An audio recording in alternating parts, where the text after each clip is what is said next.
With the WarThunder 10th anniversary event and as well as the WarThunder sales over, something that we've noticed on Twitch streaming during this time, during like the Twitch Drops event, was that low-level players have been doing very odd things whenever it comes to WarThunder. And with this video, I want to help you guys, especially if you're newer to the game, figure out how to make some of these premium vehicles work for you. And if you enjoy these types of videos, please remember to like and sub to the channel. Very much appreciated. And on to the video. Now, one of the biggest things I want to start out with this video is don't ever let people tell you that you're wrong for either buying a top tier premium or whatever, you know, they want to come up in their head with, because at the end of the day, whatever you spend your money on is completely up to you and the people who depend on you. So if you're able to spend money on WarThunder, don't ever let people say that you shouldn't, and don't ever let people that also did the same thing as you did by buying a top tier premium tell you that you shouldn't buy stuff within WarThunder until you're at a certain level, because most people that say that sort of stuff are the same people who also bought an XM1 when they were level 20. So at the end of the day, it is your money. Do what you please with it. The next thing that you need to learn about with your premium that you picked up during the sale, or whenever you pick up a premium in general, is which type of ammo to run. This is a very, very common mistake for a majority of people who pick up top tier premiums, because they come from games like World of Tanks, where majority of the time more pin equals better. But in WarThunder's sake, sometimes less pin is better because of the damage profile of the round that you're using. So majority of the time, whenever you're playing top tier, you want to use a round called APFSDS. What APFSDS means is armor piercing, fin stabilized, discarding sabot. And really all you need to know about this is the very basics of it, is that you have a rod, you shoot it at something, and it's made out of metal.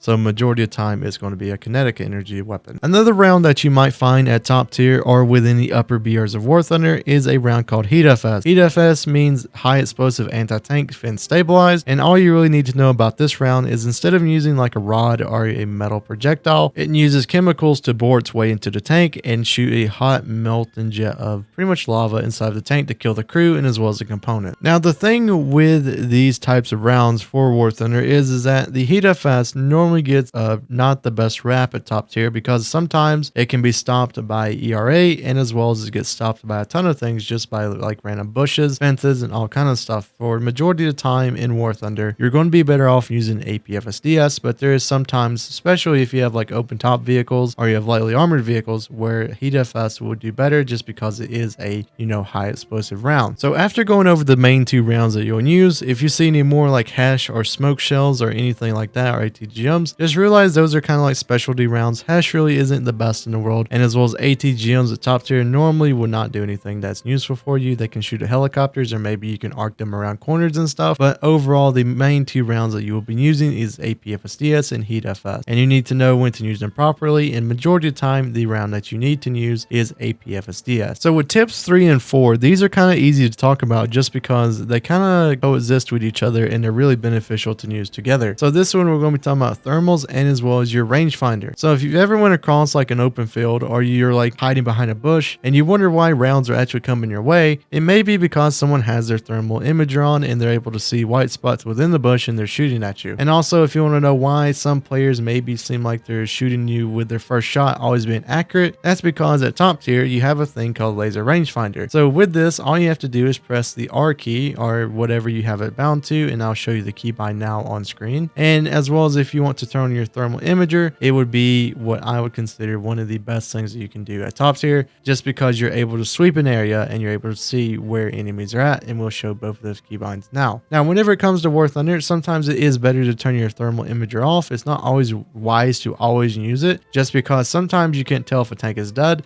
and sometimes you cannot tell if, you know, even if like the tank that you're shooting at is even a tank. Sometimes you have to like double check it by going out of thermals and see if it actually is a tank. And I recommend having your thermal set to something very, very close to you. For me, at least, it's my Z key, where I'm able to just go back and forth between it and see what is what. So hopefully these two tips make it to where you're able to engage things very quickly. And now we're on to crew skill. So with each tank in WarThunder, especially whenever it comes to top tier premiums, crew skills matter a ton. Now the thing is, with some of the top tier premiums, they're a little bit different just because they have this thing called an AutoLoader. If you don't know what an AutoLoader is, it's basically where it takes a machine to put the round into the breech instead of a human. So the machine can never be improved while the human can, but overall an AutoLoader makes it where even if you're down crew members or you're not putting as much points into your reloader, it makes it to where your reload's pretty decent. Vehicles in game which currently have an AutoLoader include the T72 Turms, the ZTZ-96A, the Samua, and as well as the good old CV-90, 105. Each one of these vehicles, you do not really have to focus your loader crew skill perk whenever it comes to that, but for the other premiums within the game, especially a top tier, you need to focus your loader perk the most. Now, if you're not going down your loading skill, you can start going to driving, and as well you can start going to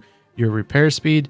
The repair speed is probably the second most important thing that you should get, while third would be driving, and then fourth would be your leadership for your commander. And then after that, you can really just put it into whatever you feel like. You can put it into keen vision. You can also put it into some vitality if you expect your crew members to actually survive stuff. But overall, crew like points is very simple to understand. If your tank's not an autoloader, go for reload first. If it is, then start going toward repair, leadership, and as well driving. And then after that, go for targeting, and as well as just whatever you feel like after that. Those are your most important ones to pick up, especially if you're in a premium vehicle. Now, that is pretty much the end of this video whenever it comes to showing you guys what the basics are whenever it comes to these vehicles. If you do like these types of videos, remember to leave a like and sub to the channel, and as well as see what YouTube recommends you now with this video. And if you want to see another video that I made that's actually pretty good, check out the Panther 2 video in the time card. See it now. Hope everyone has a wonderful day, and I'll see you guys in the next WarThunder video.